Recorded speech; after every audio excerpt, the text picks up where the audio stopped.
আমাদের ভালোবাসার জায়গা। এই কেরানীগঞ্জের মানুষ, কেরানীগঞ্জে যিনি বারবার এসেছেন, বাংলাদেশের মানুষের যিনি কাজ করেছেন, দীর্ঘ 17 বছর যিনি জুলুম নির্যাতন সহ্য করে এই বাংলাদেশে তিনি মাথা নত করেন নাই, সেই নেত্রীর নাম হচ্ছে বেগম খালেদা জিয়া। বেগম খালেদা জিয়া মাথা নত করেন নাই, তিনি মৃত্যুর সাথে পাঞ্জা লড়েছেন। মানুষ অনেকে মনে করেছে যে তিনি হয়তো মারা যাবেন, তারপরও তিনি কিন্তু তার নীতি আদর্শের সাথে তিনি কিন্তু কখনো আপোষ করেন নাই। তিনি যেমন 90-এর আন্দোলনে আপোষ করেন নাই, প্রতিটা জায়গায় আপোষের নেত্রী হিসেবে পরিচিতি লাভ করেছেন। এখনো আল্লাহ তাআলার অশেষ রহমতে তাকে সেই সম্মান দিয়েছে। তিনি দেশের বাইরে আছেন। আমরা সকলেই বেগম খালেদা জিয়ার জন্য দোয়া করবো ইনশাআল্লাহ।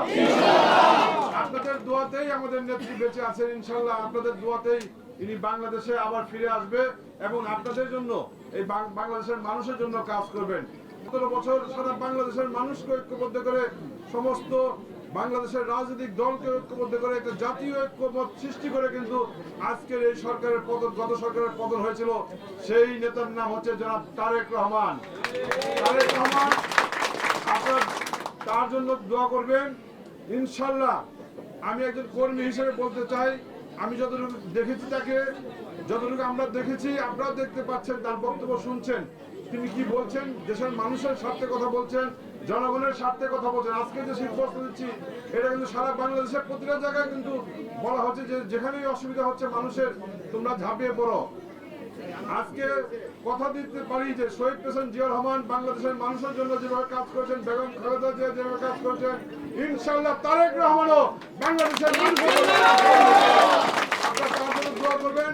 ইনশাআল্লাহ তিনি বাংলাদেশে আসতে পারলে, বাংলাদেশের নেতৃত্ব দিতে পারলে তিনি কাজ করবেন। আর তার 31 দফা কর্মসূচির কথা আপনারা অনেকে জানেন, এখানে মা বোনরা আছেন। 31 দফা কর্মসূচি দিয়েছেন, সেই 31 দফা কর্মসূচির মাধ্যমে ইনি বাংলাদেশকে বিনির্মাণ করবেন। বাংলাদেশের যে আজকে যে অবস্থা, যে বর্তমান অবস্থা চলছে, এখান থেকে উত্তরণের জন্য 31 দফার বিকল্প নাই। সেই জন্য আপনারা আমাদের পাশে থাকবেন। আগামী যে নির্বাচন হবে, যে জনগণের ভোটের জন্য যে আন্দোলন হয়েছে, সেই নির্বাচনে আমরা জাতীয়তাবাদী দলের জন্য আপনাদের কাছে দোয়া কামনা করছি।